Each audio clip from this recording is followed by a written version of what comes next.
प्यारे बच्चों, आप सभी का हमारे चैनल पे बहुत बहुत स्वागत है। दोस्तों, आज के इस वीडियो माध्यम से क्लास 10th के बच्चों के लिए गृह विज्ञान का 2024 बोर्ड परीक्षा के लिए एक लेटेस्ट वायरल बोर्ड का पेपर लेकर के आ चुके हैं। और बच्चों, ये वीडियो उन विद्यार्थियों के लिए खास होने वाली है जो कि अब की बार 2024 बोर्ड परीक्षा में गृह विज्ञान का पेपर देने वाले हैं। और दोस्तों, इस वीडियो के माध्यम से मैं आप सभी को इस पूरे वायरल पेपर का फुल सोल्यूशन बताने वाला हूँ। बोर्ड परीक्षा में OMR कैसे भरना है, बोर्ड कॉपी कैसे भरना है, साथ ही साथ बोर्ड परीक्षा 2024 में गृह विज्ञान कॉपी कैसे लिखना है और गृह विज्ञान कॉपी लिखते समय कौन कौन सी गलतियां नहीं करना है, सब कुछ मैं आप सभी को इस वीडियो के माध्यम से बताने वाला हूं, समझाने वाला हूं, सिखाने वाला हूं। इसलिए आप सभी से हम्बल रिक्वेस्ट है, इस पूरे वीडियो को शुरू से लेकर के अंत तक जरूर देख लेना। वीडियो को लाइक कर देना, शेयर कर देना, चैनल पे नए हो तो उसको भी सब्सक्राइब कर लेना।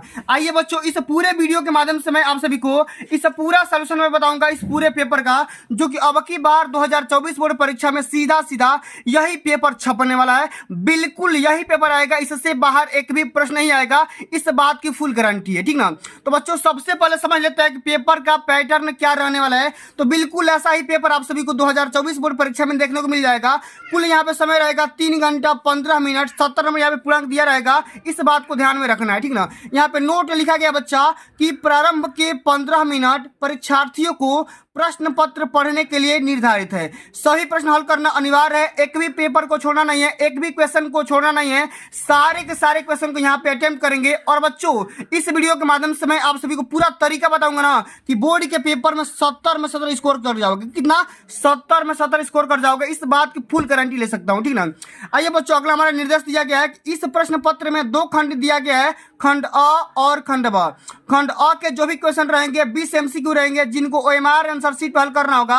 और बच्चा, एक बात और आप ध्यान से समझ लो कि OMR को फिलअप करने के लिए आपको यहाँ पे ब्लू या ब्लैक पेन की जरूरत पड़ेगा। और OMR को भरते समय किसी भी प्रकार का इरेजर या व्हाइटनर का इस्तेमाल बिल्कुल भी नहीं करना है। और बच्चा, यहाँ पे जो खंड ब का जो सेक्शन रहने वाला है वो 50 नंबर का रहने वाला है। तो आइए बच्चों, बिना किसी देरी के इस वीडियो को स्टार्ट करेंगे। और सबसे पहले बच्चों, यहाँ पे खंड अ के सारे सवालों को सॉल्व करेंगे। उसके बाद मैं आप सभी को खंड ब का भी सोल्यूशन बताऊंगा, एक भी मैं क्वेश्चन का छोड़ूंगा नहीं, ठीक ना। उससे पहले इस वीडियो को बनाने में मेरे को बहुत ज्यादा टाइम लग चुका है, बहुत ज्यादा संघर्ष करना पड़ा है। इसलिए आपका भी एक दायित्व बनता है भैया, इस वीडियो को कम से कम 1000 लाइक का टारगेट पहुंचा दो। कम से कम कितना?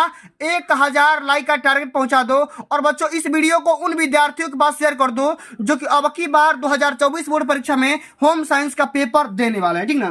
तो ये बच्चों, सबसे पहला इसमें क्वेश्चन क्या दिया गया है कि यदि 7 लीटर दूध का दाम, ठीक ना, यहाँ पे दिया गया है कि यदि 7 लीटर दूध का दाम 420 रुपया है तो 1 लीटर दूध का दाम कितना होगा। तो बच्चों, 7 लीटर से हम क्या करेंगे, 7 से डिवाइड कर देंगे, हमारा 1 लीटर का दाम निकल कर आ जाएगा, ठीक ना। तो बच्चों, यहाँ पे दिया गया 7 लीटर दूध का दाम 420 रुपया है, तो 7 से भाग कर दोगे तो 1 लीटर का दाम निकल कर आ जाएगा। और 7 का 42, 60 रुपया प्रति किलोग्राम यहाँ पे निकल कर आ जाएगा, ठीक ना। क्या हो जाएगा? 60 रुपया प्रति किलोग्राम, ठीक ना। अब चलो, अगला हमारा क्वेश्चन क्या है बाबू कि गिफ्ट चेक में रुपए की राशि कितनी होती है। माना अगर हम किसी चीज को या किसी भी इंसान को अगर हम गिफ्ट करते हैं तो कितना रुपया दे सकते हैं? 30 रुपया, 25 रुपया, 50 रुपया या 21 रुपया। तो बच्चों, जब भी गिफ्ट चेक दिया जाता है ना, वो हमेशा किस में दिया जाता है? 21, 51, 101 या 501 या 1001, इस प्रकार के हम धनराशि को गिफ्ट करते हैं, ठीक ना। अब चलो, अगला हमारा क्वेश्चन क्या है कि पारिवारिक बचत की सुरक्षा का साधन क्या होता है? बैंक या पोस्ट ऑफिस या A और B दोनों या कोई नहीं। तो बच्चों, पारिवारिक बचत को हम सेफ कहां पे कर सकते हैं? एक तो बच्चा हम बैंक में कर सकते हैं जमा करके, उसके बाद पोस्ट ऑफिस में भी हमारा धन को सिस्टम ये होता है कि भैया उसको भी हम क्या कर सकते हैं? जमा कर सकते हैं, ठीक ना। इसलिए इस क्वेश्चन का राइट आंसर क्या होगा? तीसरा हो जाएगा, ठीक ना। अब चलो, अगला हमारा क्वेश्चन क्या है बाबू कि जल से फैलने वाले रोग कौन सा है? पेचिस, अतिसार, हैजा या इनमें से कोई नहीं। तो बच्चों, जल से फैलने वाला रोग का नाम क्या हो जाएगा? हैजा हो जाएगा। इस बात को ध्यान में रख लेना। और जितना क्वेश्चन बता रहा हूं ना, सारे के सारे क्वेश्चन अब की बार 2024 बोर्ड परीक्षा में छपने वाले भैया, इससे बाहर बिल्कुल भी नहीं जाएंगे। और आप लोग इस सेक्शन को जरूर देख करके जाना, क्योंकि बहुत सारे बच्चों का डाउट रहता है कि सर हम खंड ब का सोल्यूशन कैसे करेंगे, गृह विज्ञान कॉपी कैसे लिखेंगे, उनको पता नहीं रहता है। और बोर्ड परीक्षा में वो जाकर के जाने अनजाने गलतियां कर बैठते हैं, लेकिन जब उनका रिजल्ट रिजल्ट आता है ना तो पछताना रोना स्टार्ट कर देते हैं। तो भैया आपसे एक ही रिक्वेस्ट है कि वीडियो को शुरू से लेकर के अंत तक जरूर देख लो, आपका 70 में 70 पक्का हो जाएगा, इस बात की मैं पूरी गारंटी दे सकता हूं। अगला हमारा क्वेश्चन क्या है कि टिटेनस रोग के जीवाणु पाए जाते हैं, माने टिटेनस रोग के जीवाणु किसमें पाए जाते हैं बताना है, मिट्टी में, गोबर में, या जंग लगे हुए लोहे पर, या इनमें से सभी। तो बच्चों टिटेनस रोग के जीवाणु कहाँ पाए जाते हैं, तो जंग लगे हुए लोहे पर पाए जाते हैं। तीसरा ऑप्शन इसका बिल्कुल यहाँ पे राइट आंसर हो जाएगा, इस बात को ध्यान में रख लेना।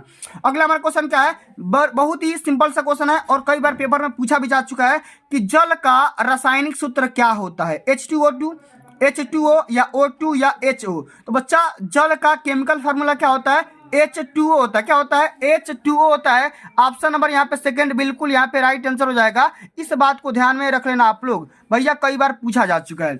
अगला हमारा क्वेश्चन क्या है बाबू कि डेंगू किसके माध्यम से फैलता है, माने डेंगू किसके वजह से फैलता है, मच्छरों काटने से, घरेलू मक्खी से, तिलचट्टे से, या इनमें से कोई नहीं। तो बच्चा जो डेंगू रोग फैलता है ना वो मच्छरों की काटने से फैल जाता है। ऑप्शन नंबर यहाँ पे पहला बिल्कुल राइट आंसर हो जाएगा, इस बात को ध्यान में रख लेना। और सेक्शन बी का सॉल्यूशन आप देख करके जाना, तभी जा करके बोर्ड के पेपर में अच्छे से अच्छे नंबर रिसीव कर पाओगे। अगला हमारा क्वेश्चन क्या है कि पर्यावरण प्रदूषण का कारण क्या है, नगरीकरण, वनों की कटाई, औद्योगिकीकरण, या इनमें से सभी। तो बच्चों बताओ पर्यावरण किस वजह से प्रदूषित हो रहा है, इसका राइट आंसर क्या हो जाएगा, इनमें से सभी हो जाएगा। क्योंकि भैया देखो नगरीकरण भी होगा, वनों की काटने से भी हो जाएगा, और औद्योगिकीकरण के मशीनों के आने से भी, ठीक ना, या शहरीकरण से भी हो सकता है आपका पर्यावरण प्रदूषण, ठीक ना। तो यहाँ पे क्या हो जाएगा, ऑप्शन नंबर डी यहाँ पे बिल्कुल राइट आंसर हो जाएगा। अब चलो अगला हमारा क्वेश्चन क्या है बच्चा कि कपड़े पर निशान लगाना चाहिए, माने कपड़े पर निशान किस माध्यम से लगाना चाहिए, या किस चीज की सहायता से कपड़े पर निशान लगाया जाता है बताओ, फ्रेंच चाक से, मिल्टन चाक से, पेंसिल से, या सफेद चाक से। तो बताओ कपड़े पर हम निशान किससे लगाते हैं बच्चा, तो मिल्टन चाक से लगाया जाता है। ऑप्शन नंबर यहाँ पे बी बिल्कुल राइट आंसर हो जाएगा, इस बात को ध्यान में रख लेना। अब चलो अगला हमारा क्वेश्चन क्या है बच्चा कि घर में वस्त्र सिलने से बचत होती है, माने घर में वस्त्र सिलने से किस चीज की बचत होती है, इस क्वेश्चन का राइट आंसर क्या होगा, धन की, समय की, वस्त्र की, या इनमें से सभी की। तो बच्चा घर में वस्त्र को सिलने से धन की, समय की और धन की तीनों की यहाँ पे बचत हो जाएगी। ऑप्शन नंबर चौथा बिल्कुल राइट आंसर हो जाएगा। अगला हमारा क्वेश्चन क्या है बाबू कि सब्जियों को धोना चाहिए काटने के बाद, छीलने के बाद, या काटने और छीलने के पहले, या कभी नहीं। बताओ सब्जियों को कब धोना चाहिए, तो हम छीलने के बाद में काट सकते हैं, छीलने के जस्ट बाद में सब्जियों को धो सकते हैं या काट सकते हैं, ठीक ना। अगला हमारा क्वेश्चन क्या है बाबू कि रोगी का भोजन होना चाहिए चटपटा, वसी प्रकार का, या सुपाच्य, या बिना पका हुआ।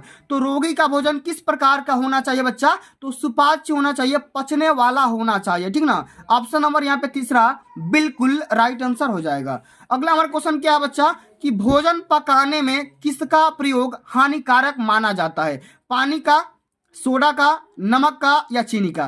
तो भोजन पकाने में सोडा का हम यूज नहीं कर सकते है ना, सोडा सबसे खतरनाक चीज माना जाता है, और सोडा हमारे शरीर के लिए हानिकारक तत्व माना जाता है, ठीक ना। सोडा इसका राइट आंसर हो जाएगा बच्चा, ठीक ना, इस बात को ध्यान में रख लेना, कई बार पेपर में पूछा जा चुका है। अगला हमारा क्वेश्चन क्या है कि मोच की क्या पहचान होती है, दर्द होता है, मांसपेशिया में खिंचाव आ जाता है, या सूजन हो जाता है, या इनमें से सभी हो जाएगा। बताओ मोच जब होगा तो किसी भी अंग में अगर मोच हो जाएगा तो उसका ऑप्शन क्या होगा, उसका पहचान कैसे करेंगे, दर्द भी होगा, मांसपेशिया में खिंचाव भी होगा, सूजन भी हो जाएगा, यानी कि इनमें से सभी इसका बिल्कुल राइट आंसर हो जाएगा। इस बात को ध्यान में रख लेना भाई, कई बार पूछा जा चुका है। मोच आने पर क्या होगा, दर्द भी होगा, मांसपेशिया में खिंचाव भी होगा, और साथ में सूजन भी हो जाता है, फूल भी जाता है वहां पे, ठीक ना।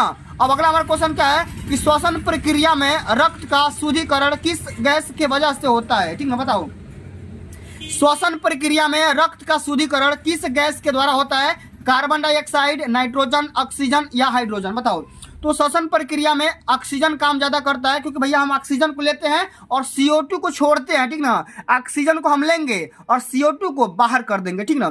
अब चलो अगला हमारा क्वेश्चन क्या है कि किस अंग में रक्त का शुद्धिकरण होता है, माने किस अंग में ब्लड का प्यूरिफिकेशन किया जाता है। इस क्वेश्चन का राइट आंसर क्या होगा, जल्दी से आप लोग बताओ, यकृत में, फेफड़े में, ब्रिक में, या हृदय में। तो बच्चा ब्लड का जो प्यूरिफिकेशन होता है ना वो ब्रिक में होता है, किडनी में होता है। ऑप्शन नंबर यहाँ पे तीसरा बिल्कुल राइट आंसर हो जाएगा।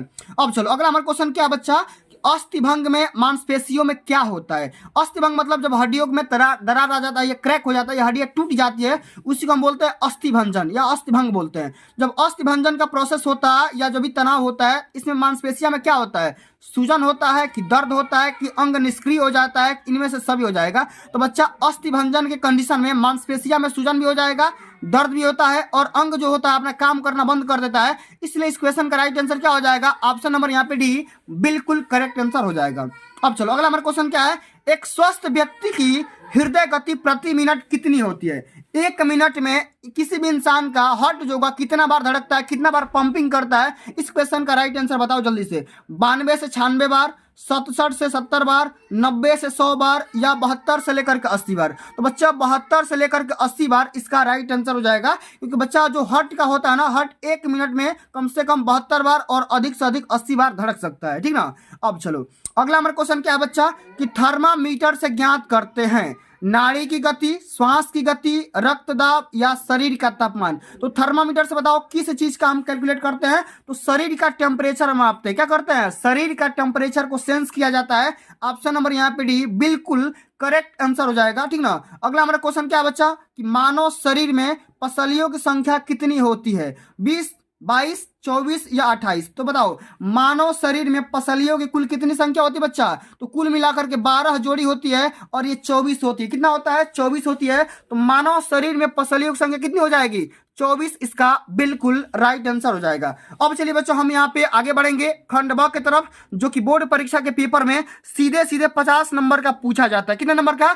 50 नंबर का। भैया अब की बार मैंने सोच लिया है, मैंने क्या सोच लिया है कि आपका मैं 70 में 70 दिला करके रहूंगा। क्या सोच लिया मैंने कि 70 में 70 दिला करके रहूंगा, जब तक तोड़ेंगे नहीं तब तक छोड़ेंगे नहीं। अरे रख हौसला वो मंजर भी आएगा, रख हौसला वो मंजर भी आएगा, प्यासे के पास चलकर समंदर भी आएगा, थक कर न बैठ ए बोर्ड से लड़ने वाले मुसाफिर, नंबर भी मिलेंगे और मिलने का मजा भी आएगा, ठीक ना। चलिए आइए बच्चों इस वीडियो के माध्यम से हम समझेंगे कि अब की बार 2024 बोर्ड परीक्षा में किस प्रकार से गृह विज्ञान कॉपी को लिख करके टॉप कर जाना है। क्या करना है? पास नहीं होना है। अब की बार 70 का 70 टारगेट है भैया, 95% स्कोर करने का टारगेट है। जब तक तोड़ेंगे नहीं तब तक छोड़ेंगे नहीं। अगला हमारा क्वेश्चन क्या है? 21 नंबर की चेक कितने प्रकार के होते हैं, उनकी उपयोगिता लिखिए। सबसे पहले बताओ कि चेक कितने प्रकार का होता है और हमारे जीवन में इसका क्या यूजेज होता है। इस क्वेश्चन का राइट आंसर देना है। 2 नंबर का क्वेश्चन पूछा जाता है और कम से कम 25 शब्द में लिखना होगा, ठीक ना। कम में लिखोगे कोई बात नहीं, लेकिन आंसर सटीक होना चाहिए। तो कैसे लिखेंगे? सबसे पहले प्रोसेस समझो। बहुत सारे बच्चों का प्रोसेस नहीं पता होता है। सबसे पहले यहाँ पे लिखना कॉपी में खंड ब, और यहाँ पे भी लिखना अति लघुतरी प्रश्न, ताकि एग्जामिनर समझ जाएगा कि भैया आप किस सेक्शन के सवाल कर रहे हो। उसमें लिख देना यहाँ पे प्रश्नोत्तर संख्या 21 21 नंबर। अब बच्चों हमारा क्वेश्चन क्या पूछा गया था कि चेक कितने प्रकार के होते हैं। भैया हमारा क्वेश्चन पूछा गया कि चेक कितने प्रकार के होते हैं, तो यहाँ पे लिखो सबसे पहले कि भैया चेक 4 प्रकार के होते हैं। कितने प्रकार के? चेक मुख्यतः 4 प्रकार के होते हैं। अब अच्छा बताओ कौन कौन से? नाम लिख दोगे तो पूरा का पूरा एग्जामिनर तो खुश हो जाएगा भैया, ठीक ना। आंखों में नींद बहुत है, आंखों में नींद बहुत है पर सोना नहीं है, यही समय है कुछ बड़ा करने का, इसे खोना नहीं है भैया, ठीक ना। तो चेक 4 प्रकार के होता है। साधारण चेक, रेखांकित चेक, उपहार चेक और ट्रेवलर चेक। तो ये चेक 4 प्रकार का होता है। चारों का नाम लिख दोगे 1 नंबर यहाँ से मिल जाएगा, और इसका उपयोग कर दोगे लिख दोगे तो उसका भी 1 नंबर मिल जाएगा। तो चेक एक ऐसा दस्तावेज होता है, एक ऐसा डॉक्यूमेंट होता है जिसका प्रयोग या जिसका उपयोग किसी व्यक्ति या संस्था को भुगतान करने के लिए किया जाता है और इसे बैंक के द्वारा जारी किया जाए। चेक कौन जारी करता है बच्चा? बताओ। बैंक जारी करता है और इसका काम क्या होता है? पैसा को एक स्थान से दूसरे स्थान तक भेजने के लिए। और ये सीधा सीधा हाथ में नहीं मिलता बच्चा, अकाउंट में पैसा जाता है। किसमें? अकाउंट में पैसा जाता है, ठीक ना। आगे समझ में? चलिए आगे बढ़ जाते हैं। अच्छा बताओ अगला हमारा क्वेश्चन क्या पूछा गया है कि जल प्रदूषण किसे कहते हैं। 2 नंबर का क्वेश्चन पूछा गया है। खाली जल प्रदूषण का परिभाषा लिख दोगे 2 नंबर यहां से पक्का मिल जाएगा। लेकिन बच्चों मेरी तो आदत है आपको थोड़ा सा एक्स्ट्रा बताने का, एक्स्ट्रा समझाने का। तो बच्चों सबसे पहले हम ये समझेंगे कि जल प्रदूषण की परिभाषा क्या होता है या इसकी डेफिनेशन क्या होती है, और ये जल प्रदूषण किन वजह से होता है, इसका कारण क्या होता है, इसको भी समझेंगे। आइए बच्चों सबसे पहले भैया ये समझ लेते हैं कि जल प्रदूषण किसे कहते हैं। तो जल में अवांछनीय अशुद्धीय पदार्थों या अशुद्धियों का मिलना जल प्रदूषण कहलाता है। क्या होता है बच्चा, जब शुद्ध जल रखा होता है उसमें मिट्टी पड़ जाए, धूल पड़ जाए, कण पड़ जाए, कोई भी खनिज पदार्थ पड़ जाए तो उसको क्या बोलेंगे, जल आपका प्रदूषित हो जाएगा और उसी प्रदूषित जल को हम क्या बोलेंगे, जल प्रदूषण बोलेंगे। समझ में आ गया। अच्छा, ये किस वजह से होता है, किस वजह से होता है, तो जल में जैव रासायनिक पदार्थों तथा विषैले रसायन खनिज आदि मिलने से जल प्रदूषित हो जाता है। इस प्रकार से इसका कारण भी लिख दोगे, आपका पूरा का पूरा नंबर मिल जाएगा। एक भी नंबर गारंटी दे रहा हूं ना भाई, एक भी नंबर आपका नहीं कटेगा, पूरा का पूरा नंबर मिलेगा। जो बच्चा इस वीडियो को अंत तक देख लेगा ना उसका 70 में 70 पक्का हो जाएगा। इस बात की मैं फुल गारंटी दे रहा हूं, ठीक ना। अब चलो अगला हमारा क्वेश्चन क्या है कि हाथ सिलाई के 4 टांकों के नाम लिखिए। हाथ से सिलाई करने के लिए 4 टांकों के नाम लिखना है। ये भी क्वेश्चन 2 नंबर का है। किस प्रकार से हल करेंगे, यहां पे लिखेंगे बच्चा प्रश्नोत्तर संख्या 23। बहुत ज्यादा मेहनत करना पड़ा भाई, बहुत ज्यादा मैं स्ट्रगल किया हूं, संघर्ष किया हूं, तब जाकर के ये कंटेंट अपलोड किया हूं। इसलिए आपका भी एक दायित्व बनता है कि जो मैंने शुरुआत में बात बोला था 1000 लाइक का टारगेट पूरा करा दो। तो जो भी बच्चा जाने अनजाने में भूल चुका है भैया हमको लाइक भी करना है, सर तो बताए थे लाइक करने के लिए, लेकिन मेरे से गलती हो गया, भूल गया हूं, तो भैया अभी से अभी जाकर के वीडियो को लाइक तो कर दो। आपका एक दायित्व बनता है भैया लाइक कर देना, ठीक है, लाइक कर दो, 70 में 70 पक्का हो जाएगा। चलो आगे समझते भैया कि हाथ सिलाई के 4 टांके का नाम निम्नलिखित है। सबसे पहले क्या है कि कच्चे व सादे टांके, काज के टांके, नेपची के टांके और बखिया व तुरपाई। इस प्रकार से 4 टांके का नाम लिख दो, 2 नंबर पक्का मिल जाएगा भैया। दुश्मनी आपको एग्जामिनर को नहीं है आपसे, ठीक ना, पूरा नंबर देगा भाई, पूरा नंबर देगा जब आप सही सही से लिखोगे तब, ठीक ना। चलो अगला हमारा क्वेश्चन क्या है कि रोगी को देने वाले विभिन्न तरल आहारों के नाम लिखिए। रोगी को हम किस प्रकार का आहार देते हैं और तरल आहार कौन कौन से तरल आहार देते हैं उसका बस खाली नाम लिखना है, 2 नंबर यहां से पक्का मिलेगा, ठीक ना। आइए सबसे पहले बच्चा नाम लिख देते हैं। इसमें लिखेंगे प्रश्नोत्तर संख्या 24। इसमें लिखेंगे कि रोगी को देने वाले, ठीक ना, या दिया जाने वाला तरल आहारों के नाम निम्नलिखित है। कौन कौन सा, सबसे पहले नींबू का पानी दे सकते हैं, जौ का पानी भी दिया जा सकता है, सब्जियों का जूस दिया जा सकता है, फलों का जूस दिया जा सकता है और जल या पानी भी दिया जा सकता है। इतने प्रकार के हम तरल आहार किसी भी रोगी को हम दे सकते हैं जब उसे तरल भोजन की आवश्यकता पड़ेगी तब, ठीक ना। अब चलिए अगला हमारा क्वेश्चन क्या बच्चा, very very most important question है और ये बोर्ड के पेपर में कई बार पूछा जा चुका है भाई, बोर्ड के पेपर में कई बार पूछा जा चुका है बच्चा। क्या है क्वेश्चन समझते हैं। अस्थिभंग और मोच में क्या अंतर होता है, क्वेश्चन 2 नंबर का है। अस्थिभंग क्या होता है और मोच क्या होता है, दोनों में क्या अंतर होता है, डिफरेंस क्या होता है, इसके बारे में समझते हैं। कैसे लिखेंगे, प्रश्नोत्तर संख्या 25। इसमें क्या लिखना है, अस्थिभंग और मोच में अंतर। सबसे पहले यहाँ पे हेडिंग लगाना अस्थिभंग और यहाँ पे लिख देना मोच, ठीक ना। एग्जामिनर पूरा खुश हो जाएगा भाई, अगर ऐसा कॉपी बोर्ड में लिख दोगे ना तो पूरा 70 में 70 देने को मजबूर हो जाएगा भाई। अच्छा बताओ अस्थिभंग में क्या लिखोगे, तो हड्डियों को टूट जाने को अस्थिभंजन या अस्थिभंग कहते हैं। जब हड्डियां में क्रैक हो जाती है, दरार आ जाता है तो उसका बोलेंगे अस्थिभंग बोलेंगे। और मोच में क्या लिखेंगे, तो मोच हड्डियों की संधि या जोड़ में होती है। हड्डियां का जहां जोड़ होता है ना, संधि होता है, जहां 2 हड्डी आपस में मिलती है वहीं पे क्या होता है, ये मोच होता है, ठीक ना। अब चलो अस्थिभंजन में क्या लिखेंगे कि यह हड्डी पर दबाव या चोट लगने पर होती है। अस्थिभंजन कब होता है, जब हड्डियों पर ज्यादा, आवश्यकता से ज्यादा, सीमित से ज्यादा, ठीक ना, लिमिट से ज्यादा अगर बल लग जाएगा, दबाव पड़ जाएगा तब हड्डी आपस में क्या हो जाती है, क्रैक हो जाती है। और मोच में क्या होता है, यह संधि पर खिंचाव होने के कारण होता है। जब संधि होती है ना, जहां पे ज्वाइंट होता है वहां पर खिंचाव होगा, ज्यादा तनाव होगा तो वहां पे क्या हो जाएगा, मोच आ जाएगा, ठीक ना। अब चलो अगला हमारा क्वेश्चन क्या है बच्चा, इसको ध्यान से समझते हैं कि स्पंज किसे कहते हैं, इसकी कब आवश्यकता पड़ती है। स्पंज किसे कहते हैं, इसकी जरूरत कब पड़ती है, इसके बारे में समझते हैं बच्चा, ठीक ना। ये भी क्वेश्चन 2 नंबर का पूछा गया है। तो यहाँ पे लिखेंगे प्रश्नोत्तर संख्या 26। इसमें क्या लिखना है कि सामान्य रूप से स्पंज करना या स्पंज के द्वारा शरीर की सफाई की जाती है, ठीक ना। तो स्पंज क्या होता है समझ गए, इसमें क्या होगा, सामान्य रूप से शरीर का क्या होगा, सफाई किया जाएगा, ठीक ना। अच्छा इसकी आवश्यकता कब पड़ती है, यहाँ पे लिखेंगे आगे, यह तीव्र ज्वर हो, जब तीव्र ज्वर हो तो ठंडे पानी से स्पंज करके ज्वर को कंट्रोल किया जा सकता है। माने अगर किसी भी इंसान को अगर तेज बुखार है तो हम क्या करेंगे, कपड़े को भिगो करके उसको निचोड़ करके पूरे शरीर को पोछा लगा देंगे, साफ कर देंगे, उसी को हम क्या बोलेंगे, स्पंज करते हैं, ठीक ना। इसी को क्या बोलेंगे, स्पंज करना बोला जाता है। समझ में आ गया। चलिए अब आगे बढ़ जाते हैं बच्चा। अगला हमारा जो सेक्शन दिया गया ना वो लघु उत्तरी क्वेश्चन है, ठीक ना, जो कि बोर्ड के पेपर में सीधा सीधा 4 नंबर का पूछा जाता है। कितना नंबर का, 4 नंबर का भी पूछा जाता है, ठीक ना। क्या क्वेश्चन 50 शब्द में अंतर्गत, इसका राइट आंसर देना होगा। 4 नंबर का क्वेश्चन पूछा गया है और सबसे पहला क्वेश्चन इसमें न्यूमेरिकल पूछा गया है कि 12 कुर्सियों का मूल्य 1260 है तो एक कुर्सी का दाम बताओ भैया। एक कुर्सी का दाम क्या होगा भैया बताओ। 12 कुर्सी का दाम 1260 है तो एक कुर्सी का दाम निकालने के लिए क्या करोगे, 1260 में 12 से डिवाइड कर दोगे, 105 निकल करके आ जाएगा। 105 रुपया एक कुर्सी का दाम निकल करके आ जाएगा, आपका पूरा पूरा नंबर मिल जाएगा। अच्छा, बोर्ड में कैसे लिखोगे, कैसे हल करोगे, इसको समझो। यहाँ पे लिखना लघु उत्तरी प्रश्न और यहाँ पे लिख देना प्रश्नोत्तर संख्या 27, ठीक ना। यहाँ पे लिखना चूंकि 12 कुर्सियों का मूल्य 1260 है तो इसलिए ठीक ना, एक कुर्सी का दाम क्या होगा भैया 1260 बट्टे में 12, 105 रुपया निकल करके आ जाएगा। यही आपका आंसर हो जाएगा, ठीक ना। अब चलो अगला हमारा क्वेश्चन क्या है कि वृक्षारोपण के 4 लाभ लिखिए। क्वेश्चन 4 नंबर का है, क्या लिखेंगे 4 लाभ बताइए भैया। वृक्षारोपण करने के कौन कौन से 4 लाभ होते हैं उसके बारे में समझाइए, डिटेल में समझाइए भैया। तो यहाँ पे लिखेंगे प्रश्नोत्तर संख्या 28, वृक्षारोपण के 4 लाभ इस प्रकार है। सबसे पहला लाभ बचा, इसमें क्या लिखेंगे कि तेज हवा से फसल की रक्षा। तेज हवा से फसल की रक्षा हो जाएगा वृक्षारोपण के माध्यम से। शुष्क हवा को आर्द्र हवा में बदलकर फसल की रक्षा हो जाएगा। कब हम करेंगे, जब हम वृक्ष लगाएंगे तब ऐसा होगा। और खेत की नमी में भी वृद्धि हो जाएगा, जो भी हमारा खेत होगा ना उसमें नमी में भी वृद्धि हो जाएगा। तो भैया जितना ज्यादा अगर पेड़ पौधा रहेगा उतना ज्यादा बारिश होता है। और कार्बन डाइऑक्साइड और ऑक्सीजन का आपस में क्या होता है, आदान प्रदान होता है। किसके वजह से, तो वृक्षों के वजह से, वृक्षारोपण करने की वजह से। तो बच्चों ये होते हैं वृक्षारोपण के 4 लाभ। आप सभी को बोर्ड के पेपर में इसी तरीके से जाकर के छाप देना है कॉपी को, ठीक ना। अब चलो अगला हमारा क्वेश्चन क्या है, अस्थिभंग किसे कहते हैं, यह कितने प्रकार की होती है। Very very most important question है, कई बार पेपर में पूछा जा चुका है भैया, कई बार पेपर में पूछा जा चुका भैया।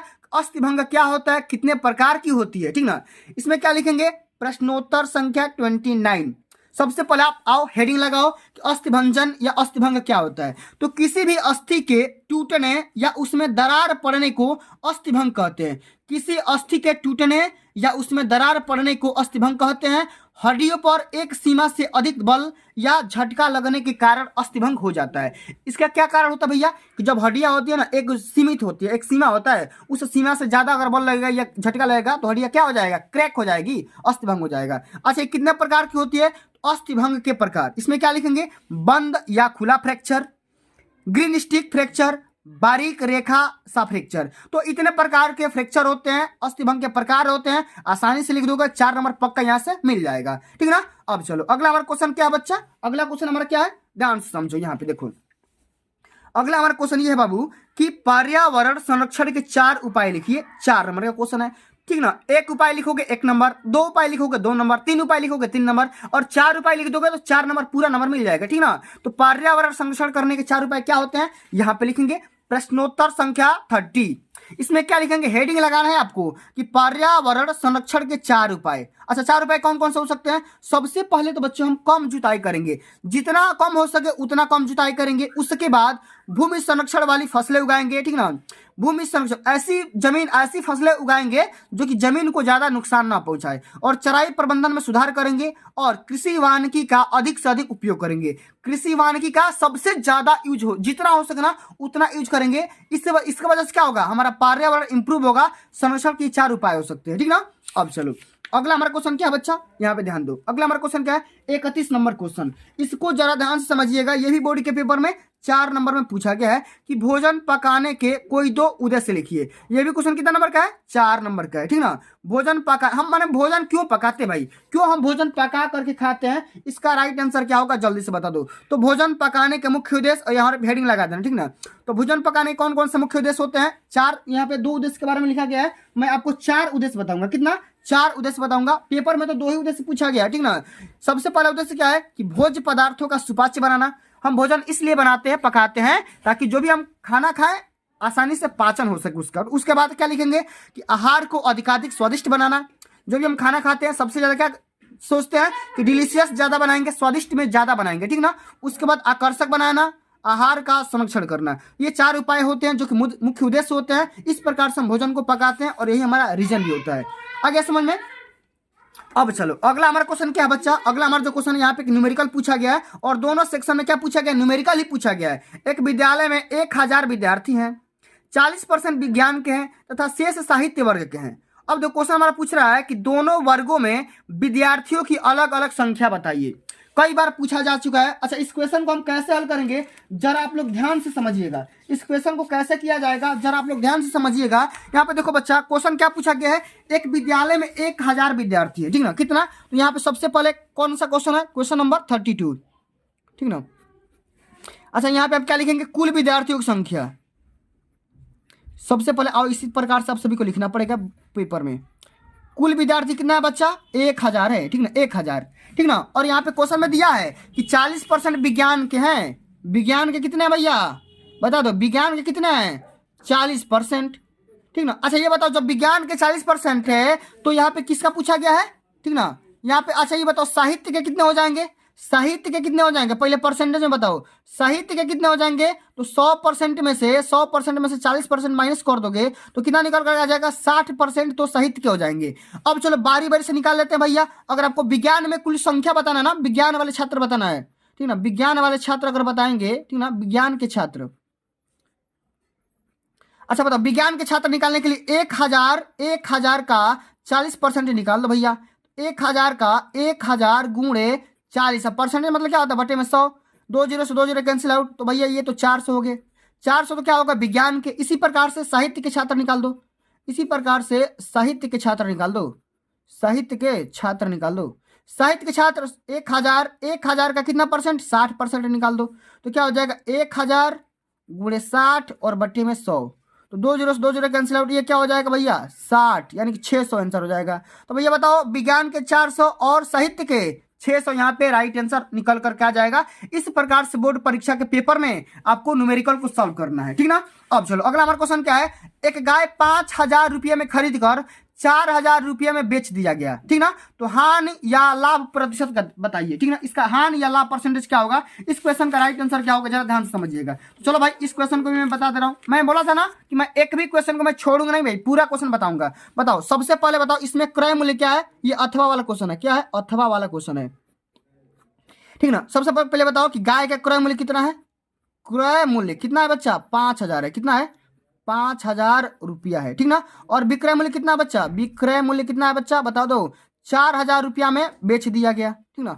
अच्छा बताओ, जब क्रय मूल्य कीने हो 5000 में और बेच दिए हो 4000 में, तो आपको तो हानि हो गया ना बच्चा, हानि हो गया, कितना, क्रय में से विक्रय घटा दो तो क्या हो जाएगा, 5000 माइनस 4000, ठीक ना। ये कितना हो जाएगा बच्चा, 1000, ठीक ना, 1000 तो हानि निकल करके आ गया। अच्छा बताना आपका प्रतिशत हानि, क्या बताना है, प्रतिशत हानि बताना है, तो क्या होता है, हानि गुणे 100 बटे में क्रय मूल्य, क्या होता है, क्रय मूल्य। अच्छा हानि कितना बच्चा, हानि तो निकाल लिए 1000 गुणे 100 और बटे में क्या करना है, क्रय मूल्य कितना है, 5000 में खरीदा था भाई, 5000 में 3 जीरो से 3 जीरो कैंसिल आउट, और ये 5 से 20 बार में कैंसिल आउट हो जाएगा, तो ये कितना हो जाएगा, 20% निकल करके आ जाएगा। 20% क्या हो जाएगा, परसेंटेज हानि निकल करके आ जाएगा। इस प्रकार से आप सभी को बोर्ड के पेपर में न्यूमेरिकल को सॉल्व करना है। आगे समझ में कि नहीं, अगर आ गया होगा तो भैया 1000 लाइक वाला कौन कौन बताओ, कौन कौन ऐसा बच्चा है जो कि अभी भी इतना वीडियो देखने के बाद भी लाइक नहीं किया है, इतना वीडियो देखने के बाद 27 मिनट देखने के बाद आप लोग लाइक कौन नहीं किया है, जल्दी से कमेंट बता दो भैया, लाइक कौन नहीं किया है, जल्दी से लाइक कर दो भाई। 1000 लाइक का टारगेट पूरा कराना है, कम से कम इतना तो करवा ही सकते हो। आपसे मैं एक ही रिक्वेस्ट करता हूं भाई, एक ही उम्मीद रखता हूं, कम से कम लाइक कर दो और उन बच्चों के पास शेयर कर दो जो कि अब की बार पेपर देने वाले हैं, ठीक ना। और जो बच्चे चैनल पर नए होंगे इसको भी सब्सक्राइब कर लेंगे। चलो अगला हमारा क्वेश्चन क्या है कि सिलाई किट किसे कहते हैं, सिलाई किट किसे कहते हैं, ठीक ना, और उसमें रखने वाली सामानों की सूची बनाइए, ठीक ना, और प्रत्येक का उपयोग भी लिखिए, प्रत्येक का यूज भी लिखना है, उपयोग भी लिखना है। तो बच्चों आइए समझते हैं भैया कि सिलाई किट क्या होता है, ठीक ना, सिलाई किट क्या होता है उसको समझ लेते हैं। यहाँ पे देखो ध्यान से देखिएगा जरा, इसमें लिखेंगे प्रश्नोत्तर संख्या 33। सबसे पहले लिखते हैं सिलाई किट। अच्छा सिलाई किट का परिभाषा क्या होता है, सबसे पहले इसको समझ लेते हैं, ठीक ना। तो सिलाई किट से तात्पर्य उस थैले अथवा डिब्बे से है, इसमें सिलाई से संबंधित छोटा मोटा आवश्यक सामान रखा जाता है। आवश्यक सामान में क्या आ जाएगा, यंत्र भी आ जाएगा, चाहे उपकरण भी आ जाएगा, ठीक ना। सिलाई किट क्या होता है, थैला अथवा एक डिब्बा टाइप का होता है जिसमें सिलाई से संबंधित कुल प्रकार के सामान, छोटा मोटा सामान उसी में हम रख देते हैं। एक डिब्बा होगा, अच्छा एक थैला होगा, एक बैग टाइप का होगा। अच्छा इसमें क्वेश्चन पूछा गया है कि सामानों की सूची बताओ भाई, सामानों की सूची भी बनाइए। अच्छा सामानों की सूची इस प्रकार से बनाएंगे, कैंचिया, सुइया, पीने, फिंगर कैंप, धागे, नापने के लिए उपकरण या इंच टेप, ठीक ना, मोम या मिल्टन चाक, कागज, रबर, पेंसिल, इस प्रकार से माने सामान की सूची है। माने इतने प्रकार के सामान सिलाई किट के अंतर्गत रखा जाता है। अच्छा बच्चा, एक और भी क्वेश्चन इसमें पूछा गया था। क्या पूछा गया है कि प्रत्येक का उपयोग भी लिखिए। अच्छा बताओ, इसमें उपयोग मेरे को लिखने लायक है? बताओ, कैंची से क्या करते हो? काटते हो। सुई से क्या करते हो? सिलते हो। पिन से क्या करते हो? भाई टाका लगाते हो, ठीक ना। फिंगर कैप, धागे नापने के लिए इंच टेप से नापते हो, ठीक ना। मिल्टन चाक से निशान लगाया जाता है। कागज से हम डिजाइन तैयार करते हैं, रबर के माध्यम से और पेंसिल के माध्यम से निशान वगैरह लगाते हैं। इस प्रकार से क्या करते हैं भैया, आप सभी को पूरा पूरा यहाँ पे लिखना होगा, ठीक ना। तब जाकर के 6 नंबर मिलेगा, ठीक ना। तब जाकर के 6 नंबर मिलेगा। और ये लॉन्ग क्वेश्चन आंसर है, ठीक ना। लॉन्ग क्वेश्चन आंसर है, ठीक ना। अब चलो अंतिम नंबर क्वेश्चन क्या है बच्चा? अंतिम नंबर क्वेश्चन जो कि बोर्ड के पेपर में 6 नंबर में पूछा गया है। आइए सबसे पहले क्वेश्चन को समझते हैं भैया। क्वेश्चन को समझते हैं। क्वेश्चन क्या पूछा गया यहाँ पे, जरा ध्यान से देखो कि भोजन में कौन कौन से आवश्यक तत्व पाए जाते हैं, हमें उनसे क्या लाभ है। सबसे पहले ये बताओ कि भोजन में कौन कौन से आवश्यक तत्व पाए जाते हैं और हमें उनसे क्या लाभ होता है, इसके बारे में समझाना है, बताना है। और ये क्वेश्चन बोर्ड के पेपर में सीधा सीधा 6 नंबर में पूछा जाएगा, ठीक ना। तो लिखेंगे प्रश्नोत्तर संख्या 33। तो सबसे पहले बच्चों ये समझ लेते हैं कि भोजन में कौन कौन से पोषक तत्व एलिमेंट पाए जाते हैं। लिखेंगे कि हमारे भोजन के मुख्य पोषक तत्वों के नाम कार्बोहाइड्रेट, प्रोटीन, वसा, विटामिन तथा खनिज लवण है। इतने प्रकार के तत्व हमारे भोजन में पाए जाते हैं, ठीक ना। एक क्वेश्चन का तो जवाब मिल गया। अब अगला हमारे क्वेश्चन का ये पूछ रहा है कि भैया इसके क्या क्या लाभ होते हैं, हमारे शरीर में सेवन करने से क्या क्या लाभ हो जाएगा, उसके बारे में बता रहा है। तो इसमें लिखेंगे बच्चा कि इनके अतिरिक्त भोजन में आहारी रेशे, भोजन में क्या होगा, आहारी रेशे तथा जल भी होता है। भोजन में क्या होगा, आहारी रेशा भी होगा, साथ में जल भी होगा। अब देखो कार्बोहाइड्रेट का हमारे जीवन में क्या उपयोग है। तो कार्बोहाइड्रेट तथा वसा हमारे शरीर को मुख्य रूप से ऊर्जा प्रदान करते हैं। तो कार्बोहाइड्रेट और वसा का काम क्या है, ऊर्जा प्रदान करना। उसी प्रकार से प्रोटीन तथा खनिज लवण का काम क्या होगा भैया, हमारे शरीर की वृद्धि करना या अनुरक्षण करना। तो इतने प्रकार से आप सभी लोग यहाँ पे लाभ लिख सकते हो या उसका बेनिफिट ले सकते हो। तो प्यारे बच्चों आज के लिए बस इतना ही। अगर ये वीडियो समझ आया हुआ, एक बार जो मैंने बताया था ना लाइक का टारगेट पूरा करा दो। अब चलो बच्चों ये हम समझ लेते हैं कि अब की बार 2024 बोर्ड परीक्षा में OMR कैसे भरना है और साथ में ये देखो बोर्ड कॉपी। इसी प्रकार की बोर्ड कॉपी आप सभी को मिलने वाली है, जैसा कि मैं आपको यहाँ पे दिखा रहा हूँ। तो बहुत सारे बच्चों को यह भी दिक्कत रहा है कि भैया बोर्ड कॉपी कैसे भरा जाता है, OMR कैसे भरा जाता है, उसको भी जरा समझ लीजिए। तो बिल्कुल इसी प्रकार का बोर्ड कॉपी और OMR दिया जाएगा। तो बच्चों OMR को फिलअप करने के लिए आप ब्लू या ब्लैक पेन का इस्तेमाल कर सकते हो, पेंसिल का इस्तेमाल मत करना, ठीक ना। यहाँ पे जिला कोड और यहाँ पे नाम, जिला का नाम लिख देना, सेंटर का यहाँ पे कोड लिख देना, अपना यहाँ पे रोल नंबर लिख देना, फिर विषय का नाम और विषय कोड यहाँ पे लिख देना और यहाँ पे देखो प्रश्न पत्र संख्या में प्रथम लिख देना, ठीक ना। इतना करने के बाद यहाँ पे देखो स्टार्ट कर देना, ब्लैक पेन से ब्लू पेन से गोला भरना, ठीक ना। 20 तक भर दोगे कोई दिक्कत नहीं होगा। और अंत में भी आओगे फिर वही वाला काम करना, जिला कोड नाम, सेंटर कोड, अनुक्रमांक, विषय कोड नाम, प्रश्न पत्र संख्या और यहाँ पे अपना हस्ताक्षर कर देना, यहाँ पे एक अपना साइन करना और यहाँ भी अपना साइन कर देना। यहाँ तो सेंटर का साइन मोहर लग जाएगा, यहाँ भी लग जाएगा, कोई दिक्कत नहीं है, ठीक ना। इतना करने के बाद क्या करना है, आपको ब्लू या ब्लैक पेन से पूरा बढ़िया से गोला करना है और इसी के साथ नथी करके भेज देना है, ठीक ना। अब चलो ये होती है बोर्ड कॉपी। तो बोर्ड कॉपी का भी वही प्रोसेस होता है। यहाँ पे देखो लिखा गया है कि परीक्षार्थी का अनुक्रमांक अंकों में, ठीक ना, अंकों में यहाँ पे एडमिट कार्ड से मैच करवा करके लिख देना। फिर उसी प्रकार से शब्दों में क्या करना है, 3 3 1 0 5 5 0 इस प्रकार से पूरा यहाँ पे लिख दोगे। विषय का नाम गृह विज्ञान है, ठीक ना। विषय प्रश्न पत्र में केवल भर दोगे। और यहाँ पे देखो संकेतांक पूछता है तो पेपर में कौन सा कोड दिया जाता है, यहाँ पे देखो कोड, ये देखो 823 इसी दिया गया ना, इसको यहाँ पे भर देना, ठीक ना। इसको यहाँ पे भर देना और परीक्षा के दिन जिस दिन को पढ़ रहा है उसका दिन यहाँ पे भर देना, किस तिथि को पढ़ रहा है उसका यहाँ पे तिथि भर देना, प्रथम पाली में पड़ेगा। और यहाँ पे सेंटर का नाम भर देना और नाम भरने के बाद बिल्कुल इसी प्रकार से करना है और आपको छेड़खानी वगैरह बिल्कुल भी कुछ नहीं करना है। तो प्यारे बच्चों आज के लिए बस इतना ही। अगर ये वीडियो आप सभी को अच्छी लगी होगी, हेल्पफुल लगी होगी तो वीडियो को लाइक कर दो, शेयर कर दो, चैनल पे ना हो तो उसको भी सब्सक्राइब कर देना, ठीक ना। जल्द मिलते हैं अगली वीडियो में, तब तक के लिए जय हिंद, जय भारत, वंदे मातरम।